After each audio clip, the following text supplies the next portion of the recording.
Hi friends, ನಿಮ್ಮೆಲ್ಲರಿಗೂ ಕೂಡ ನಿಮ್ಮದೇ ಆಗಿರ್ತಕ್ಕಂಥ ಯೂಟ್ಯೂಬ್ ಚಾನಲ್ ಸ್ಟಡಿ ವಿತ್ ಪರಶುರಾಮ್ಗೆ ಸ್ವಾಗತ ಅಂತ ಹೇಳ್ತಾ, ಇಂದಿನ ವಿಡಿಯೋದಲ್ಲಿ ನಾನು 8ನೇ ತರಗತಿ ಸಮಾಜ ವಿಜ್ಞಾನ ಭಾಗ 2ರ ಪಠ್ಯಪುಸ್ತಕದಲ್ಲಿನ ಇತಿಹಾಸದ 20ನೇ ಪಾಠ ಮಾನ್ಯಕೇಟದ ರಾಷ್ಟ್ರಕೂಟರು ಮತ್ತು ಕಲ್ಯಾಣದ ಚಾಲುಕ್ಯರು.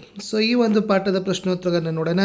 ವಿಡಿಯೋನ ಲೈಕ್, ಶೇರ್ ಮತ್ತು ಸಬ್ಸ್ಕ್ರೈಬ್ ಮಾಡೋದನ್ನು ಮಾತ್ರ ಮರೆಯದಿರಿ ಅಂತ ಹೇಳ್ತಾ, ಸೊ ಎಲ್ಲ ವಿಷಯಗಳಲ್ಲಿ ಕೂಡ ನಿಮಗೆ ನೋಟ್ಸ್ಗಳನ್ನು ಪ್ರಶ್ನೋತ್ತರಗಳನ್ನು ಹಾಕ್ತಾ ಇದ್ದೀವಿ. ಜಸ್ಟ್ ವಿಡಿಯೋದ ಡಿಸ್ಕ್ರಿಪ್ಷನ್ ಬಾಕ್ಸ್ನಲ್ಲಿ ಅದನ್ನು ನೋಡಿ ಅಂತ ಹೇಳ್ತಾ ಈ ವಿಡಿಯೋವನ್ನು ಶುರು ಮಾಡ್ತೀನಿ. ಅಭ್ಯಾಸಗಳು: ಕೆಳಕಂಡ ವಾಕ್ಯಗಳನ್ನು ಸೂಕ್ತ ಪದಗಳಿಂದ ಪೂರ್ಣಗೊಳಿಸಿ.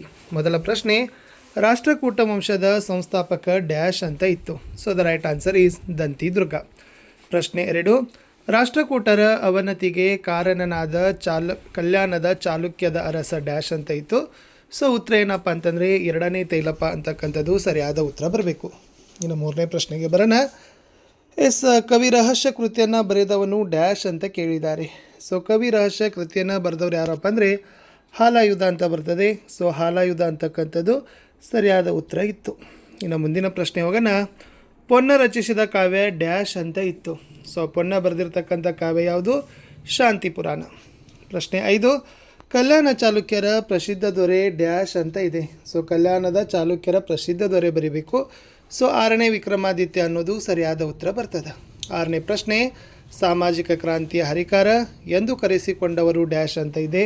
ಸೊ ಸಾಮಾಜಿಕ ಕ್ರಾಂತಿಯ ಹರಿಕಾರ ಅಂತ ಕರೆಸಿಕೊಂಡವನೇ ಬಸವಣ್ಣನವರು ಅನ್ನೋದು ಉತ್ತರ ಇತ್ತು. ಇನ್ನು ಮುಖ್ಯ ಪ್ರಶ್ನೆ 2, ಸಂಕ್ಷಿಪ್ತವಾಗಿ ಉತ್ತರವನ್ನು ಬರೀಬೇಕು. ಅದರಲ್ಲಿ 7ನೇ ಪ್ರಶ್ನೆ ಇತ್ತು, ರಾಷ್ಟ್ರಕೂಟರ ಆಡಳಿತ ವ್ಯವಸ್ಥೆ ಹೇಗಿತ್ತು ಅಂತ ಕೇಳಿದ್ದಾರೆ. ಸೊ ಅದು ಅರಸನು ಆಡಳಿತದ ಮುಖ್ಯಸ್ಥನಾಗಿದ್ದ. ಅರಸನಿಗೆ ಸಹಾಯ ಮಾಡಲು ಮಂತ್ರಿಮಂಡಲ ಇತ್ತು. ಸಂಧಿ ವಿಗ್ರಹಿ ಅಂತಕ್ಕಂಥ ವಿದೇಶಿ ವ್ಯವಹಾರವನ್ನು ನೋಡಿಕೊಳ್ಳುತ್ತಿದ್ದ. ಸಾಮ್ರಾಜ್ಯವನ್ನು ರಾಷ್ಟ್ರ, ವಿಷಯ, ನಾಡು ಮತ್ತು ಗ್ರಾಮಗಳಾಗಿ ವಿಂಗಡಿಸಿದರು. ರಾಷ್ಟ್ರಪತಿ, ವಿಷಯಪತಿ, ನಾಡಗೌಂಡ ಮತ್ತು ಗ್ರಾಮಪತಿ ಕ್ರಮವಾಗಿ ಅವುಗಳ ಮುಖ್ಯಸ್ಥರೇ ಆಗಿದ್ದರು.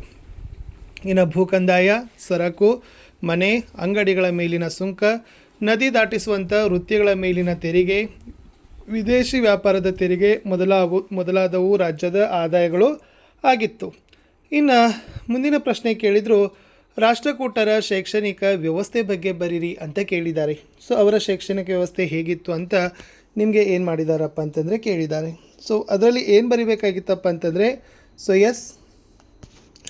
ಅಗ್ರಹಾರಗಳು, ಮಠಗಳು ಅಂದಿನ ಪ್ರಮುಖ ಶೈಕ್ಷಣಿಕ ಕೇಂದ್ರಗಳೇ ಆಗಿತ್ತು. ಸಂಸ್ಕೃತ, ವೇದ, ಜ್ಯೋತಿಷ್ಯ, ತರ್ಕಶಾಸ್ತ್ರ, ಪುರಾಣಗಳಲ್ಲಿ ಶಿಕ್ಷಣವನ್ನು ನೀಡ್ತಾ ಇದ್ದರು. ಬಿಜಾಪುರ ಜಿಲ್ಲೆಯ ಇಂಡಿ ತಾಲೂಕಿನ ಸಾಲೋಟ್ಗಿ ಇವರ ಮುಖ್ಯ ವಿದ್ಯಾಕೇಂದ್ರ ಇತ್ತು. ಇನ್ನು ಎಲ್ಲೋರದ ಕೈಲಾಸನಾಥ ದೇವಾಲಯದ ಬಗ್ಗೆ ಬರಲಿಕ್ಕೆ ಕೇಳಿತ್ತು. ಇದನ್ನು 1ನೇ ಕೃಷ್ಣ ಎಲ್ಲೋರದ ಕೈಲಾಸನಾಥ ದೇವಾಲಯ ಕಟ್ಟಿದ್ದ. ಇದು ಏಕಶಿಲೆಯ ಅದ್ಭುತ ರಚನೆ ಆಗಿದೆ ಅಂತ ಹೇಳ್ಬೋದು. ಆಮೇಲೆ ಇದು 100 ಅಡಿ ಎತ್ತರ, ಆಮೇಲೆ 776 ಅಡಿ ಉದ್ದ, 154 ಅಡಿ ಅಗಲವಾಗಿದೆ ಅನ್ನೋದನ್ನು ನೀವೇನು ಮಾಡಬೇಕಾಗಿತ್ತು ಬರೆದ್ರೆ ಸೊ ನಿಮಗೆ ಕಂಪ್ಲೀಟ್ ಆಗಿರ್ತಕ್ಕಂಥ ಪ್ರಶ್ನೆ ಉತ್ತರ ಕರೆಕ್ಟ್ ಆಗ್ತದೆ. ಇನ್ನು ಮುಂದೆ ಹೋಗೋಣ. ಪ್ರಶ್ನೆ 10, ಕಲ್ಯಾಣದ ಚಾಲುಕ್ಯರು ಸಾಹಿತ್ಯಕ್ಕೆ ಯಾವ ಉತ್ತೇಜನವನ್ನು ನೀಡಿದ್ದರು ಅಂತ ನಿಮಗೆ ಏನು ಮಾಡಿದಾರಪ್ಪ ಅಂತಂದರೆ ಕೇಳಿದ್ದಾರೆ. ಅವರ ಉತ್ತೇಜನವನ್ನು ನೀವೇನು ಮಾಡಬೇಕಿತ್ತು ಬರಿಬೇಕಿತ್ತು. ಚಾಲುಕ್ಯರ ಕಾಲದಲ್ಲಿ ಸಾಹಿತ್ಯಕ್ಕೆ ಪ್ರೋತ್ಸಾಹ ಕೊಟ್ಟಿದ್ದರು. ಜೈನ ವಿದ್ವಾಂಸರ ನೆರವಿನಿಂದ ಕನ್ನಡ ಸಾಹಿತ್ಯ ಅಭಿವೃದ್ಧಿಯಾಗಿತ್ತು. ಇವರ ಕಾಲದಲ್ಲಿ ರಚಿತವಾದ ಕೃತಿಗಳಂದರೆ ರನ್ನಗದಾಯುದ್ಧ, ಅದು ಸಾಹಸ ಭೀಮ ವಿಜಯ, ದುರ್ಗಸಿಂಹ ಪಂಚತಂತ್ರ, ಬಿಲ್ಹನ ಬರೆದ ವಿಕ್ರಮಾಂಕ ದೇವಚರಿತ, ನಯಸೇನ ಬರೆದದ್ದು ಧರ್ಮಾಮೃತ, ವಿಜ್ಞಾನೇಶ್ವರ ಬರೆದದ್ದು ಮಿತಾಕ್ಷರ, 3ನೇ ಸೋಮೇಶ್ವರ ಬರೆದು ಮಾನಸೋಲ್ಲಾಸ, ಮುಂದೆ 2ನೆಯ ಜಗದೇ ಕಮಲ ಬರೆದದ್ದು ಸಂಗೀತ ಚೂಡಾಮಣಿ ಅಂತ ಇತ್ತು. ಇಷ್ಟಿತ್ತು ಈ ವಿಡಿಯೋದಲ್ಲಿ ಪ್ರಶ್ನೋತ್ತರಗಳಂತ ಹೇಳ್ತಾ ನಾನು ಸಿಗ್ತೀನಿ ಹೊಸ ವಿಡಿಯೋದಲ್ಲಿ. ವಿಡಿಯೋನ ಲೈಕ್, ಶೇರ್ ಮತ್ತು ಸಬ್ಸ್ಕ್ರೈಬ್ ಮಾಡೋದನ್ನು ಮಾತ್ರ ಮರೆಯದಿರಿ.